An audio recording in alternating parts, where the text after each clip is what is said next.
বাণীবীর শিক্ষাঙ্গনের উপস্থাপনায় আরও একটি গুরুত্বপূর্ণ ক্লাসে স্বাগত জানাচ্ছি সকল ছাত্রছাত্রীকে। আমি রিনি সেনগুপ্ত। আজকের ক্লাসটা মূলত তাদের জন্য প্রযোজ্য যারা এসএলএসটি বাংলা সাবজেক্টের ওপর পাশ করে ভেরিফিকেশন বা ইন্টারভিউয়ের জন্য ডাক পেয়েছো এবং তোমাদের মাথায় একটা অনেক বড় হেডেক বা চিন্তা হয়ে বসে রয়েছে ডেমনস্ট্রেশন নিয়ে, যারা প্রচুর পরিমাণে চিন্তিত, তাদের জন্য আজকের ক্লাসে খুব গুরুত্বপূর্ণ কিছু কথা বলবো, যেটা সম্পূর্ণটাই বেস করে থাকবে ডেমনস্ট্রেশনের ওপর। প্রথম প্রশ্ন, ডেমো ক্লাস বলতে আমরা কি বুঝি? প্রথম প্রশ্ন, ডেমো ক্লাস বলতে আমরা কি বুঝি? What is demo class? Demo class বলতে আমরা বিশেষ করে বুঝি, তুমি অ্যাজ আ টিচার ভবিষ্যতে যখন স্কুলে বাচ্চাদের পড়াতে যাবে, সেখানে তো তোমাকে তাদেরকে বোঝাতে হবে, বিষয়বস্তু উপস্থাপন করতে হবে, ভালো করে পড়াতে হবে। সেইটা তুমি যথোপযুক্ত করতে পারছো কিনা, ভালোভাবে পড়াতে পারছো কিনা, তারই একটা কিন্তু বলা যেতে পারে নমুনা এখানে দেখা হচ্ছে ডেমো ক্লাসের মাধ্যমে। তো ডেমো ক্লাস মানে হচ্ছে একটা নমুনা ক্লাস। একজন টিচার কতখানি এলিজিবল, কতখানি তিনি এবল টু ডু হিজ বা হার ওন ওয়ার্ক, তার কাজটা করতে তিনি কতখানি যথোপযুক্ত, সেইটা বোঝার জন্য ডেমো ক্লাসটা দেখা হয়। তো ডেমো ক্লাসটা হচ্ছে তোমার নিজেকে প্রমাণ করার জায়গা, যে তুমি যে স্কুল টিচার হতে এসছো, তুমি কতখানি ভালোভাবে ছাত্রছাত্রীদেরকে পড়াতে পারো, তোমার টিচিং এবিলিটিটা কেমন, সেটা দেখানোর জায়গা। ডেমনস্ট্রেশন দু ধরনের হতে পারে, একটা হচ্ছে ক্লাস ডেমনস্ট্রেশন, একটা হচ্ছে লেকচার মেথডের ডেমনস্ট্রেশন। অনেকে এটা আমাকে বলেছো যে অনেক সময় দেখা যায় যে ইন্টারভিউ দিতে গিয়ে বলা হয় যে ক্লাস ডেমনস্ট্রেশন দেখবো না, লেকচার মেথডে ডেমনস্ট্রেশন দিন। তখন তাদের মাথায় চিন্তা উঠে যায় যে দুটোর মধ্যে কি পার্থক্য আছে, ক্লাস ডেমনস্ট্রেশনটাই বা কী আর লেকচার মেথডে ডেমনস্ট্রেশন সেটাই বা কী। খুব সহজে বলে দিচ্ছি, দুটোর মধ্যে পার্থক্য বিশেষ কিছু নেই। প্রথম পার্থক্য হচ্ছে টাইমে, সময়। যখন দেখা যায় ইন্টারভিউয়াররা একটার পর একটা ইন্টারভিউ নিতে নিতে তাদের হাতে অনেক সময় নেই, যে এক একজন করে প্রার্থী আসবেন, তিনি পুরো বোর্ড সাজাবেন, তিনি বলবেন, মনোযোগ আকর্ষণ করবেন যে ছাত্রছাত্রীরা আজকে তোমাদেরকে পূর্বপাঠ অমুক পড়িয়েছিলাম, আজকে তোমাদেরকে নতুন একটা পাঠ পড়াবো, চলো তোমরা বাড়ি থেকে কে কী খেয়ে এসছো, বলো কিভাবে আজকে বাড়ি থেকে এসছো, তোমরা কি যানবাহনে চড়ে এসছো, আচ্ছা তাহলে অমুক থেকে তমুক। এই যে এত সময়, অর্থাৎ মনোযোগ আকর্ষণের যে ব্যাপার, আরও ব্ল্যাকবোর্ড ওয়ার্ক করা, কোন শ্রেণী কোন একক, এত কিছু লেখা। যদি যারা ইন্টারভিউ নিচ্ছেন তারা চান যে এইগুলো তারা শুনবেন না, টাইম নেই বেশি হাতে, তারা বেশি সময় দিতে চাইছেন না, সময়টা সংক্ষিপ্ত, তখন তারা তোমাকে বলতে পারেন যে এত ডিটেলস ক্লাস ডেমনস্ট্রেশন দেখবো না। অর্থাৎ বিএডে তোমরা যেটা শিখে এসছো, ডেমনস্ট্রেশনের যে স্তরগুলো রয়েছে, মনোযোগ আকর্ষণ, তারপরে বিষয়বস্তু উপস্থাপন, তারপরে বিশ্লেষণ, তারপরে ব্ল্যাকবোর্ড প্রশ্নকরণ, এতগুলো স্টেজে ভাঙতে হবে না।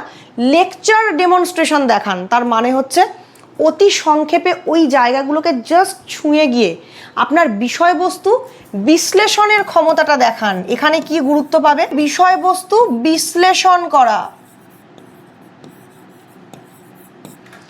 বিষয়বস্তু বিশ্লেষণ করতে হবে। এইটা হচ্ছে তোমার অ্যাজ আ টিচার মূল ফোকাসের জায়গা, সেটা গদ্য হোক বা পদ্য। আরেকটা ভালো কথা বলে দিচ্ছি, বেশিরভাগ ক্ষেত্রে অনেক জায়গাতেই টেক্সট বুক কিন্তু অ্যালাউ করা হয় না। তোমাকে নিজেকে উইদাউট এনি সাপোর্ট বিষয়টা পড়াতে হবে, সেটা গদ্য হোক পদ্য হোক ব্যাকরণ হোক যাই হোক, শুধুমাত্র নিজের মেমোরি থেকে, নিজের স্মৃতি থেকে পড়াতে হবে। সেই কারণে প্রিপারেশনটা যেন সেই লেভেলেই থাকে যে উইদাউট এনি বুক, কোনো বই ছাড়া গদ্য পদ্য যাই হোক না কেন তুমি সেটা বিশ্লেষণ করতে পারো। অ্যাটলিস্ট গদ্য কেউ মুখস্থ ধরে না, মুখস্থ বলতে হয় না, বিশ্লেষণ করার প্রয়োজন পড়ে। তো বিশ্লেষণ করতে হবে, লেকচার মেথডে পড়াতে হবে, যেভাবে ইউজুয়ালি ক্লাসে পড়ানো হয়। একটা বিষয় একদম সত্যি, তোমরা প্রত্যেকেই জানো, বিএডের যে স্তরগুলো থাকে না, মনোযোগ আকর্ষণ বা প্রশ্নকরণ, ব্ল্যাকবোর্ড, অ্যাকচুয়ালি ওগুলো কিন্তু প্র্যাকটিক্যালি খুব একটা তার ইমপ্লিমেন্টেশন নেই। তোমরা নিজেরাও জানো, একজন স্কুল টিচার হয়ে তুমি যখন স্কুলে পড়াতে যাবে, রেগুলার বেসিস তুমি চার্ট মডেল নিয়ে পড়াতে যাবে না, বা রেগুলার বেসিস তুমি ক্লাসে গিয়ে কখনোই স্টুডেন্টকে বলবে না যে আজকে তুমি কী খেয়ে এসছো, হ্যাঁ বলো, মনোযোগ আকর্ষণ করছি, তারপরে আমি অমুক করছি তমুক করছি। সেখানে কিন্তু লেকচার মেথডটাই বেশি গুরুত্ব পায়। একজন টিচারের বিশ্লেষণী ক্ষমতা, যে ক্ষমতার দ্বারা এতগুলো ছাত্রছাত্রী তার বলা বক্তব্য হাঁ করে শোনে এবং শুনতে বাধ্য হয় যে ম্যাডাম বলছেন বা স্যার বলছে, আমাকে শুনতে হবে। এটা খুব গুরুত্বপূর্ণ। কাজেই ইন্টারভিউ যারা নেন তারাও কিন্তু অনেক ক্ষেত্রে ওইটাই দেখেন, তোমার বলার দক্ষতাটা কতখানি ফ্লুয়েন্ট, কতখানি সুন্দরভাবে তুমি বলতে পারছো। কাজেই ডেমনস্ট্রেশন দেওয়ার জন্য প্রথমেই যে বিষয়গুলো মাথায় রাখতে হবে, 1 number speaking quality and speaking capacity, 2 number সময়ের মধ্যে বেশি সময় নষ্ট না করে বাজে কথা না বলে কাজের কথা বলে বিষয়বস্তু উপস্থাপন, 3 নম্বর বিষয়বস্তু বিশ্লেষণের দক্ষতা, 4 নম্বর আমার ডেমোটি বা আমার বক্তব্যটি যেন ইন্টারভিউয়াররা শুনতে বাধ্য হন এতটাই সুন্দর বাচনভঙ্গি। 5 নম্বর একটা গুরুত্বপূর্ণ কথা অনেকেই বলেন যে বলতে বলতে তারা থামিয়ে দিচ্ছেন। ডেমোর টাইম কতক্ষণ থাকবে? আমি বলবো ডেমোর টাইম থাকবে 4 থেকে 5 মিনিট। এইটা তোমরা তৈরি করে যাবে, এটা তোমাদের প্রিপারেশন পিরিয়ড। তোমরা 5 মিনিটের ডেমো তৈরি করে যাবে বা আরও বেশি করতে পারো, 6 মিনিটের করতে পারো, কিন্তু তারা যে তোমার গোটা 5 মিনিটের ডেমোটাই শুনবেন তার কোনো গ্যারান্টি নেই। তারা তোমার ডেমোটা কতটুকু শুনবেন সেটা ডিপেন্ড করছে তোমার বলার কোয়ালিটির ওপর। একই কথা বারবার রিপিটেশন, একঘেয়ে বাক্যালাপ, এমন ধরনের বলা যেটা শুনতে আমার ভালো লাগছে না, ওনারা কিন্তু 1 মিনিটেও তোমাকে থামিয়ে দিতে পারেন। তখন তোমার মনে হবে আমি তো আসল কথাগুলো বললামই না, আমার তো অনেক কিছু আসল বলবার ছিল। এই টাইমটা কিন্তু তুমি পাবে না। তার কারণ তোমাকে প্রথম থেকেই নিজের যোগ্যতা বা দক্ষতা দেখাতে হবে যাতে করে ওনারা তোমার পরবর্তী কথাগুলো শুনতে আগ্রহ রাখেন। অ্যাটেনশন সিক করতে হবে, যেমনভাবে তুমি ছাত্রছাত্রীদের অ্যাটেনশন সিক করবে, যারা ইন্টারভিউ নেবেন তাদেরও অ্যাটেনশনটা তোমাকে সিক করতে হবে। তো সেই জন্য প্রথম থেকেই বলার ধরন এমন হতে হবে যাতে করে যারা ইন্টারভিউ নিচ্ছেন তারা তোমার ইন্টারভিউটা শুনতে আগ্রহী হন।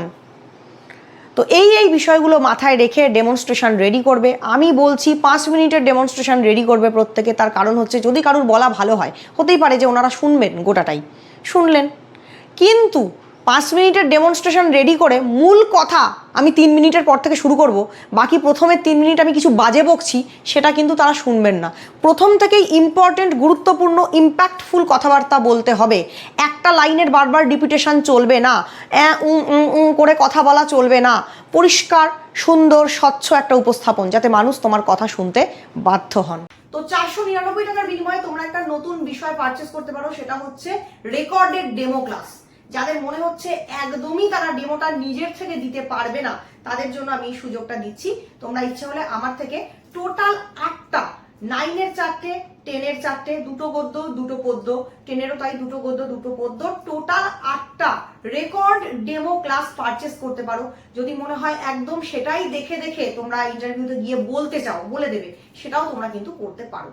তো সেই জায়গা থেকে বলছি, যারা চাইছো শেষ মুহূর্তে একদম কিছু একটা হাতের কাছে প্রিপারেশন তৈরি করতে, রেডি হতে, তারা 499 দিয়ে, মানে মাত্র 499 টাকার বিনিময়ে কিছু রেকর্ড ক্লাস পারচেস করে নিতে পারো আমার থেকে।